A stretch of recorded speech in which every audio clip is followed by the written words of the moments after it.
예수님 나시기 전 800여 년 전에 이스라엘의 사정은 참 난세 중에 난세랬습니다. 북쪽에서는 강대국 아시리아가 틈을 노리고 남쪽에서는 강대국 에집트가 침략할 때를 누리고 있었습니다. 근데 국내에서는 메뚜기 떼 습격으로 농사가 전폐가 되고 또 가뭄이 닥쳐서 백성들의 삶이 아주 어려움에 빠졌습니다. 백성들이 아무런 희망이 없이 우왕좌왕하던 때입니다. 그런 난세에 하나님께서 하나님의 사람들, 선지자들을 보냈습니다. 그 시대에 활약했던 선지자들이 6명입니다. 호세야, 아모스, 이사야, 미가, 요나, 요엘 6명이 그 시대에 활약했던 하나님의 대변인들이었습니다.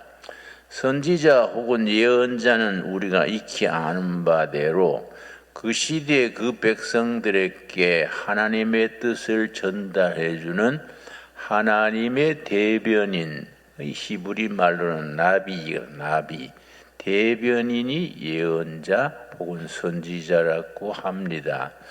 그 6명의 선지자들이 각자 자기의 역할을 감당해서 난세 백성들이 살아갈 길을 선포했는데 그 중에 요엘 선지가 있습니다.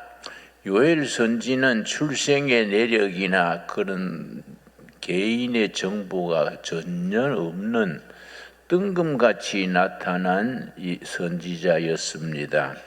그 선지자가 남긴 글이 요엘서인데 불과 3장으로 이루어져 있습니다.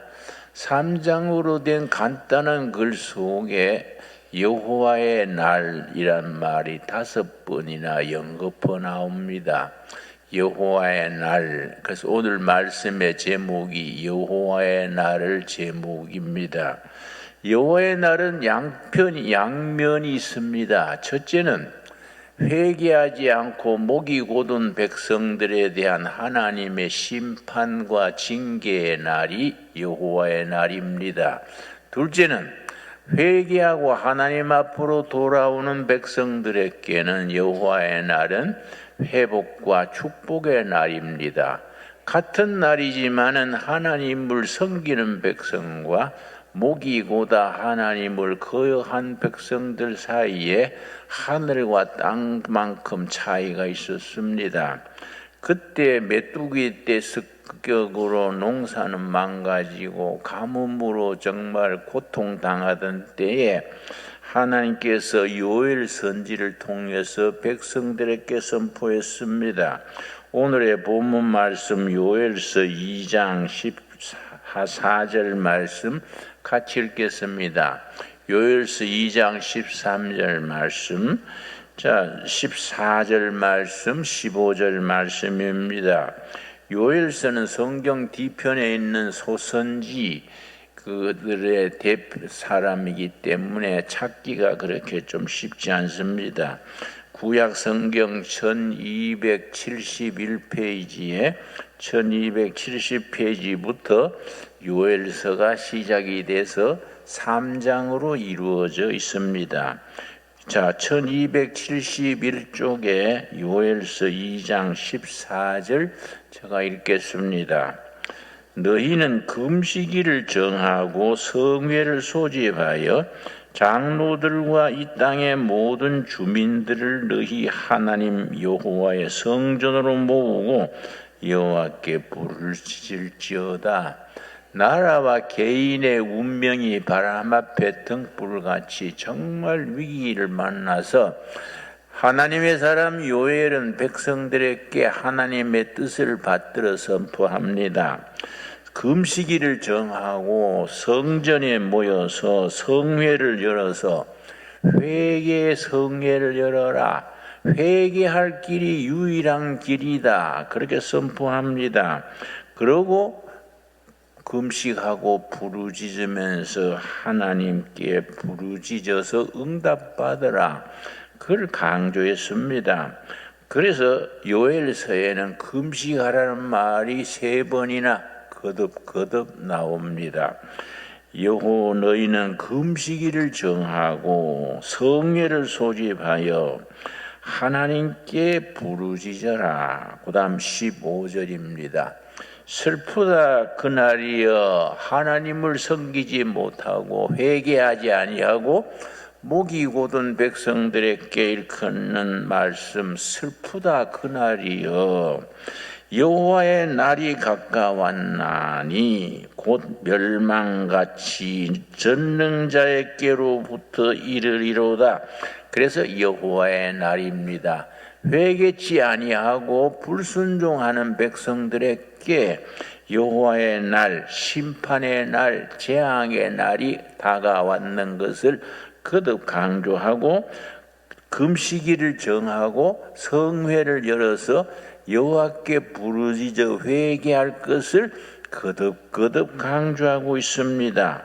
날을 정하고 전 백성이 남녀노소 불문하고 심지어 환자들까지 다 그날 하루에 금식하는 날입니다. 구약 성경에서는 그런 국민적 금식을 스스로 괴롭게 하는 날 그렇게 부릅니다. 히브리 달력으로 7월 10일마다 대속죄일로 정하고 그날은 모든 백성이 심지어 가축까지 다 금식을 하는 날입니다. 그걸 스스로 괴롭게 하는 날 그렇게 표현합니다. 성경에서 스스로 괴롭게 하는 날 국민적인 대금식일을 일컫습니다. 그렇게 금식하여서 부르짖으라고 하나님이 요엘 선지를 통해서 일러주셨습니다. 지금 우리나라의 사정이 바로 요엘서를 생각하게 합니다. 우리가 모든 성도들이 합심해서 나라를 위하여 금식하면서 부르짖어 회개할 날입니다. 여러분, 미국 남북 전쟁이 참 중요합니다. 세계 역사에 정말 전환점이 되는 날이 남북 전쟁이라 하겠는데 계속 링컨이 이끄는 북군이 계속 패전했습니다. 남군의 로버트 리라는 명장이 있어서 얼마나 전략 전술을 기막히게 하는지 적은 군대로 빈약한 보급품으로 계속 연성 승리해서 남군이 어디까지 치고 들어왔느냐 하면은 워싱턴 DC의 바로 코앞에 버지니아 수도 게티스버그라는 데서 대혈전이 벌어졌습니다. 근데 그 전에 2달 전에 1863년입니다. 1863년 4월 30일에 링컨 대통령이 더 많은 군대, 더 좋은 무기, 더 좋은 조건에서도 계속해서 패전을 거듭해서 남군이 수도까지 위협하게 됐으니까 아브라함 링컨이 기도의 사람 아닙니까? 그는 군사작전을 회의하다가도 어려운 일이 있으면 잠깐 기다리시오 하고서는 기도실에 들어가서 1시간이나 기도하고 나오고 그런 대통령이 링컨 대통령입니다. 그런데 1863년 4월 30일에 전 국민의 금식일을 정했습니다.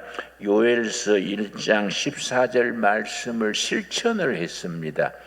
그래서 대통령 내외는 물론 전선의 군인들까지 전 국민이 남녀노소 할 것 없이 그날을 금식일로 정하고 하나님께서 이 전쟁을 주관해 달라고 기도했습니다.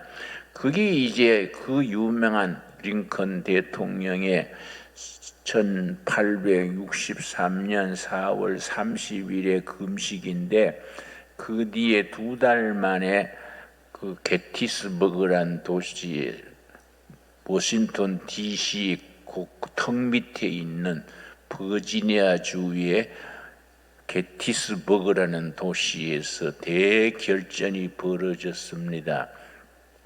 로버트 리 장군이 이끄는 군대는 8만 5천 명, 북부는 10만 명이 게티스버그라는 좁은 작은 도시에서 서로 맞붙어 전쟁을 치르게 됐습니다. 그런데 남군이 게티스버그로 진입한 이유는 게티스버그에 신발 공장이 있었습니다.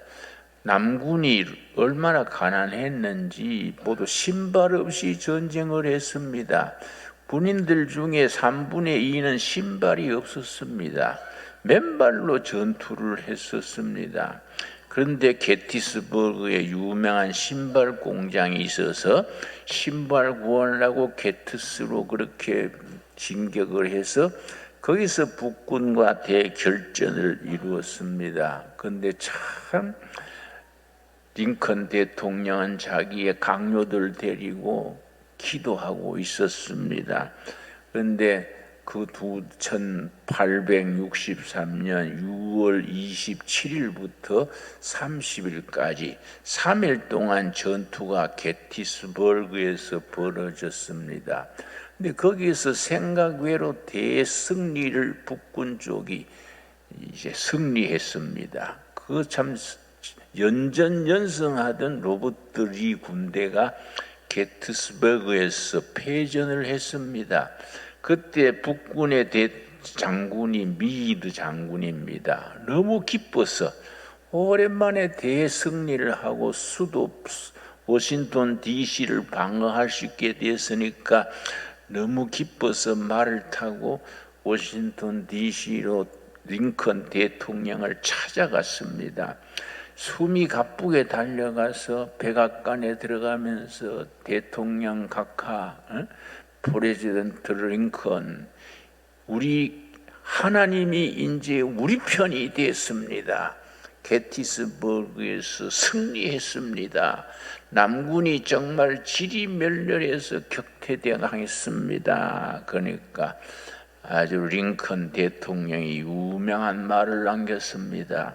제네럴 미드 장군, 그렇게 말하지 마시오. 하나님이 우리 편이 아니고 우리가 하나님의 편이 되어야 이 전쟁은 승리합니다. 나는 이 전쟁을 위해서 기도할 때마다 우리가 하나님의 편이 되게 해 주십시오. 그렇게 기도합니다. 우리가 하나님의 편이 돼서 싸우면은 하나님께서 이 전쟁을 승리로 이끌어 주실 것입니다. 링컨 장군의, 링컨 대통령의 유명한 말입니다. 우리가 참 그렇습니다. 북군도 남군도 다 하나님을 믿는 사람들이니까 다 하나님이 자기 편이 되게 해달라고 기도했습니다. 하나님이 어느 편을 들어주겠습니까? 남군도 북군도 다 하나님의 사람들이 하나님이 자기 편이 되게 해달라고 기도하는데, 하나님은 하나님 편에 서는 백성 그 나라 위에서 하나님께서 손들어 주실 것입니다. 우리는 나라가 어려운 시기에 헛거품 뿜고 반대하고 그런 거지 말고 우리가 하나님의 편에 서서 하나님의 역사, 하나님의 주권이 승리하도록 기도할 수 있는 성도들이 될 수 있어야겠습니다. 여러분, 그래서 1863년 4월 30일에 일어났던 링컨 대통령과 북군 모든 국민들의 그 금식 성회, 그 역사의 방향을 바꿨습니다. 여러분, 미국 남북 전쟁으로 인하여서 전쟁이 끝난 후에 미국이 강대국으로 가는 길이 열렸습니다. 우리도 마찬가지입니다. 우리가 남한과 북한이 지금 또 이렇게 대치하고 있습니다. 제2차 세계대전 이후에 분단된 국가가 4나라를 했습니다. 독일, 베트남, 예멘, 코리아 4나라가 분단이 됐었습니다. 그런데 다른 세 나라는 다 통일이 됐습니다. 독일도 동서독 통일되고, 비에트남도 남북이 통일이 되고, 예멘도 통일이 됐습니다. 유일하게 분단되어 있는 나라가 대한민국 한반도의 우리나라입니다. 그래서 북한의 조선민주주의인민공화국, 김일성, 김정일, 김정은으로 이어지는 그 독재 공산국가하고, 남한의 이승만 대통령으로부터 시작된 자유민주주의 대한민국이 세계 마지막 남은 분단 국가로 지금 또 대치하고 있습니다. 우리는 링컨 대통령이 말한 것처럼 하나님이 우리 편이 되셔서 역사해달라고 기도해야 되겠습니다. 우리는 하나님의 편에 서야 됩니다. 진리와 자유와 정의로운 국가, 사람이 사람답게 사는 나라, 백성들이 행복해지는 나라를 이루어달라고 하나님의 도우심을 구하는 이런 성회가 우리가 열려야겠습니다.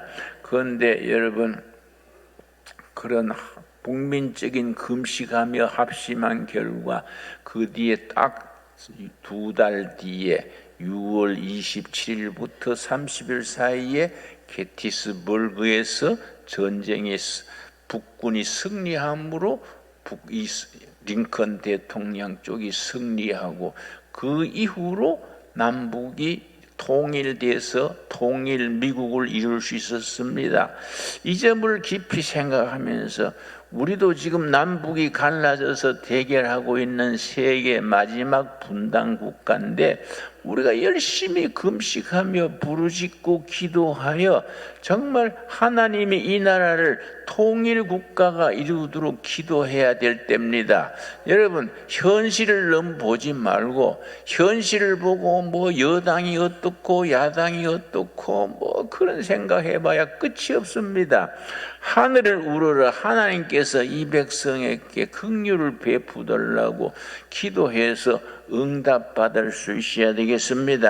그래서 우리도 미국이 그러했듯이, 미국이 남북전쟁 때에 북군이 승리해서 자유민주주의 그 깃발을 이어감으로써 미국이 그 이후에 강대국의 길이 열렸듯이, 우리 대한민국도 대한민국 헌법을 주도로 중심으로 통일이 되어서 통일한국, 자유한국이 온 세계의 선진국으로 우뚝 섰는 날을 우리가 기대할 수 있어야겠습니다.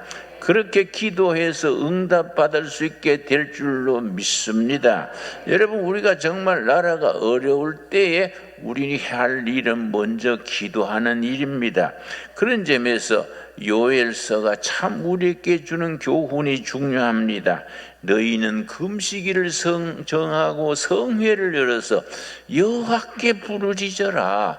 여호와의 날이 심판의 날, 재앙의 날이 아니고 회복의 날, 해방의 날, 통일의 날이 될 수 있도록 해달라고 여호와께 부르짖어야겠습니다. 여러분, 요엘서의 핵심되는 말씀이 2장 28절에서 32절까지의 말씀입니다. 요엘서의 중심되는 말씀입니다. 2장 28절 다 같이 찾겠습니다.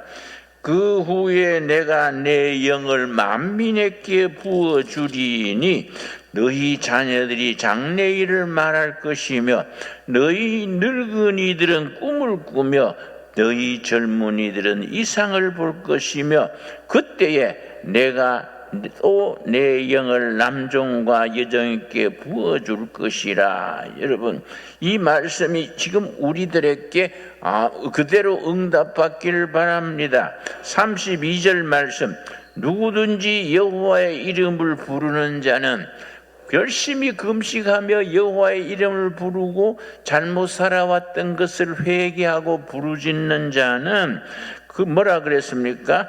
구원을 얻으리니 이는 나 여호와의 말대로 시온산과 예루살렘에서 피할 자가 있을 것이며 남은 자 중에 나 여호와의 부름을 받을 자가 있을 것임이니라. 이 말씀 중에서 남은 자란 말이 참 중요합니다. 남은 자, 성경 전체를 관통하는 중요한 말씀이 남은 자입니다. 영어로 렘넌트입니다. 렘넌트, 남은 자. 어느 시대나 세상이 막 망할 것 같고 부패하고 뒤죽박죽이 될지라도 하나님께서 어느 골짜기, 어느 도시, 어느 교회에 남은 자를 두셔서 그 남은 자를 통해서 하나님의 뜻을 새롭게 펼쳐나가십니다. 그 남은 자를 둔다. 그래서 사도 바울이 로마서를 쓰면서 로마서 11장에 이르기를 이 시대에도 남은 자가 있다. 하나님의 뜻을 이루기 위해서 이 땅 어느 골짜기, 어느 도시, 어느 교회에 남은 자들이 있다. 사도 바울의 말입니다.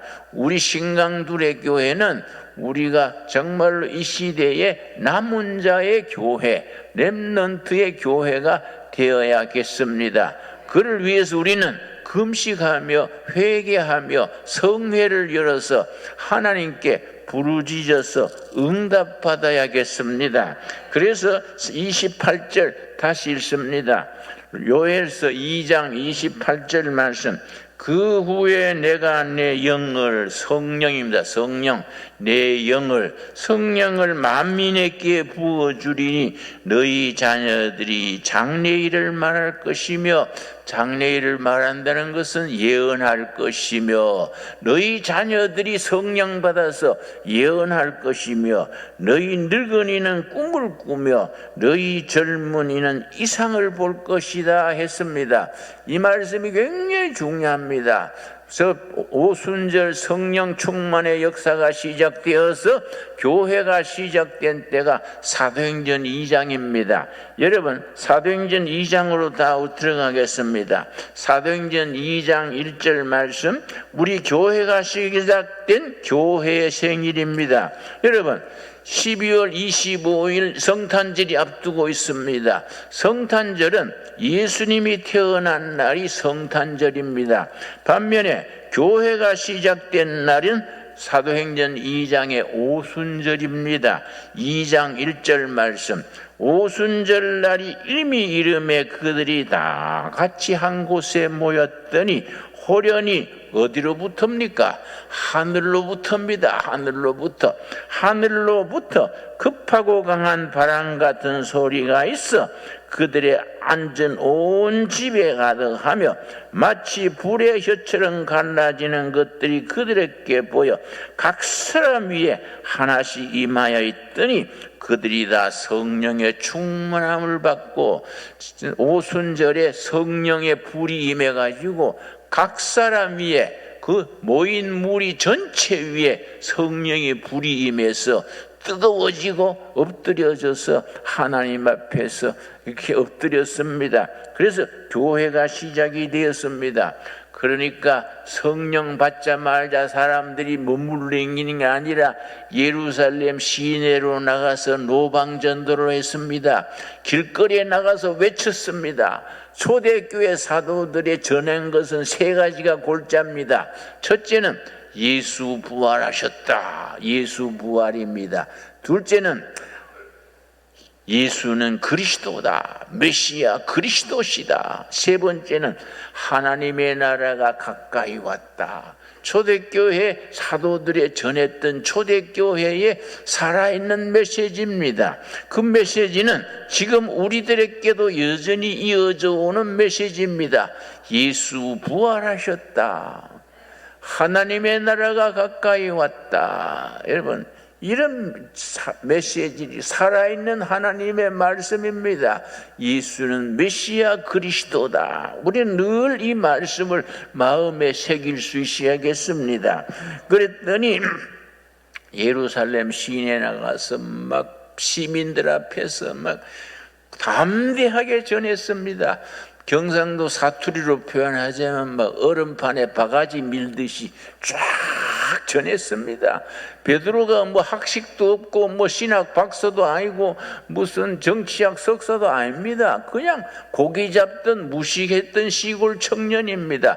그가 성령 충만 받으니까 막 예루살렘 시내 나가지고 성령 충만해서 막 얼음판에 바가지 밀듯이 확 말씀을 전하니까 사람들이 놀래가지고 뭐라고 조롱했느냐. 12절입니다. 사도행전 2장 12절 13절 말씀.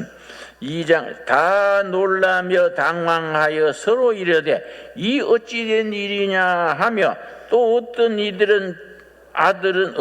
이들은 조롱하여 이르되 그들이 새술에 취하였다. 이 사람들이 보통 술 먹은 게 아니다.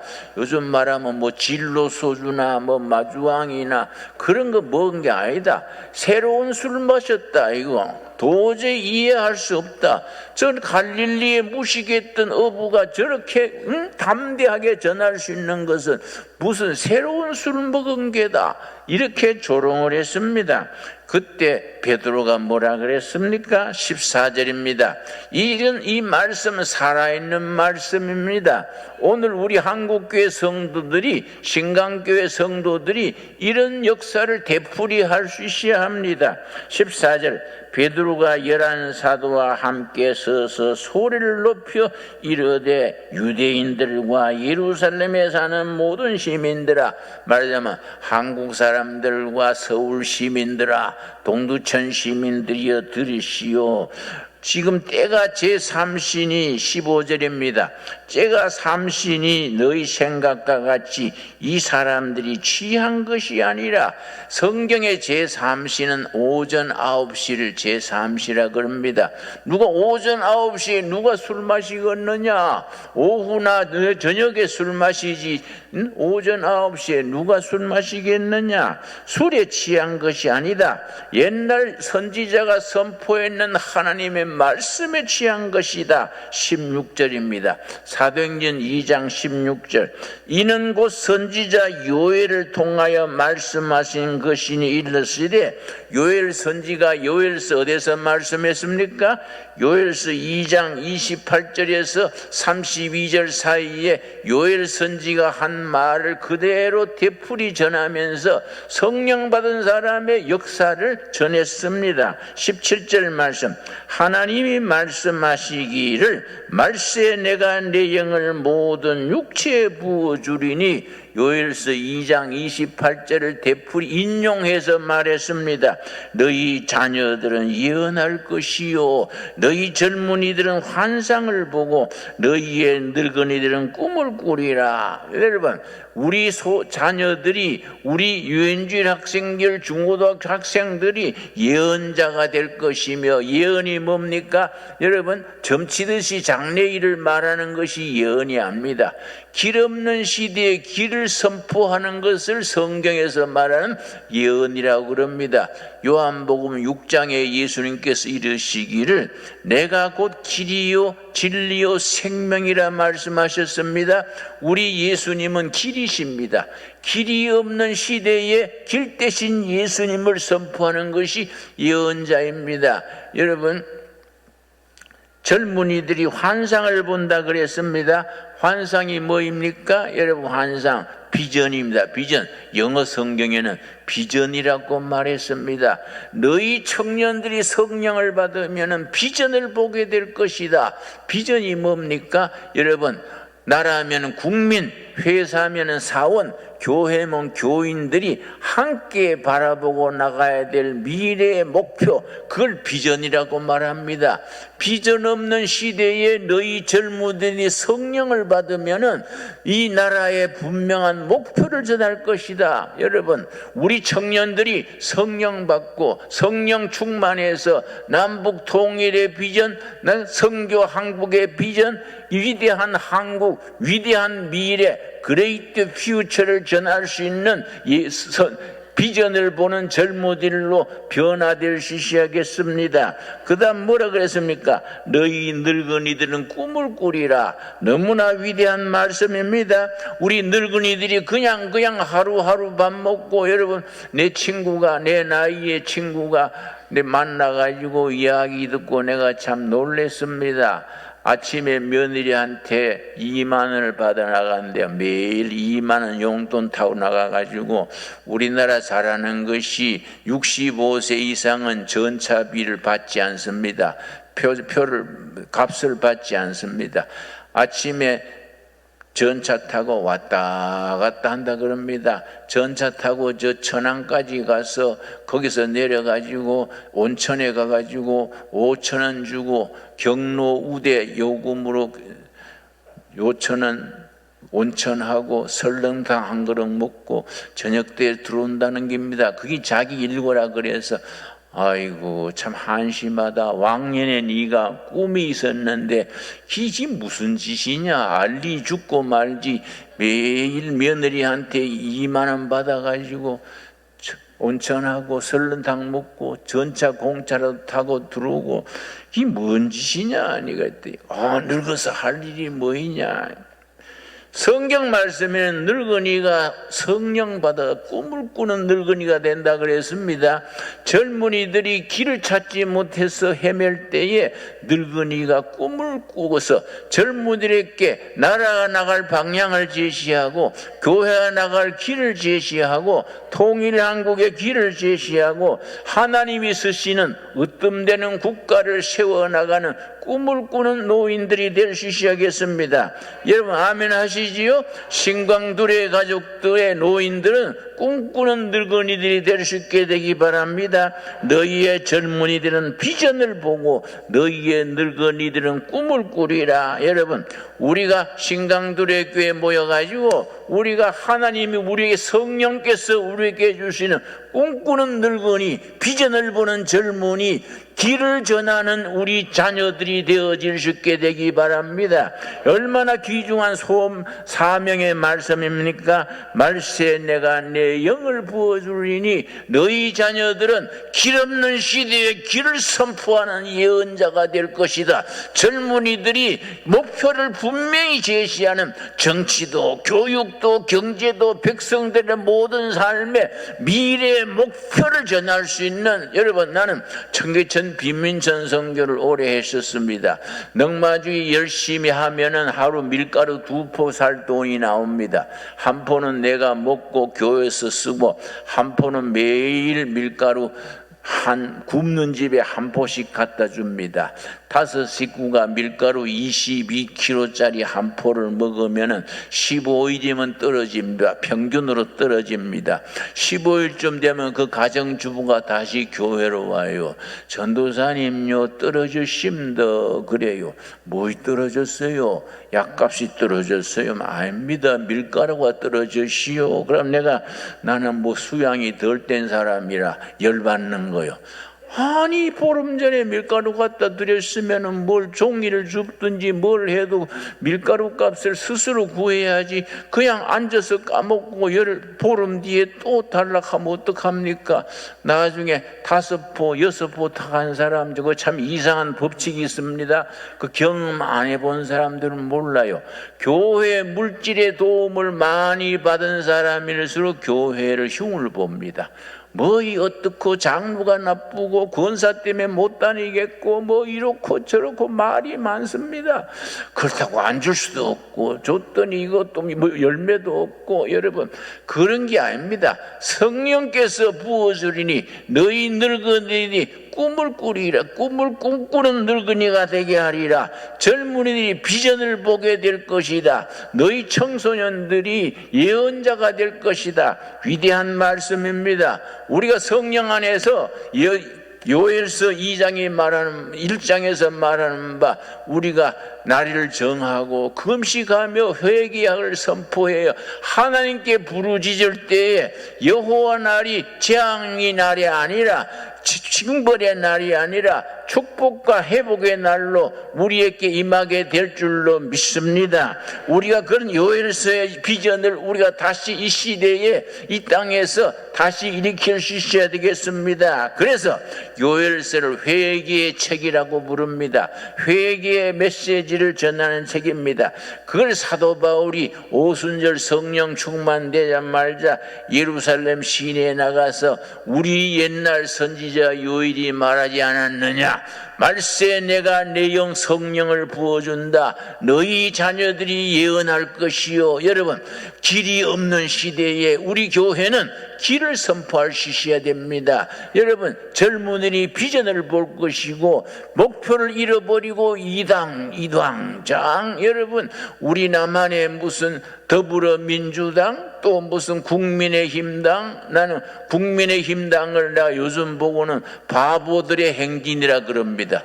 바보들이 배지 달고 앉아가 국가 세금 줄으면서 바보들이 모여가지고 하는 기다, 나는 그렇게 말합니다.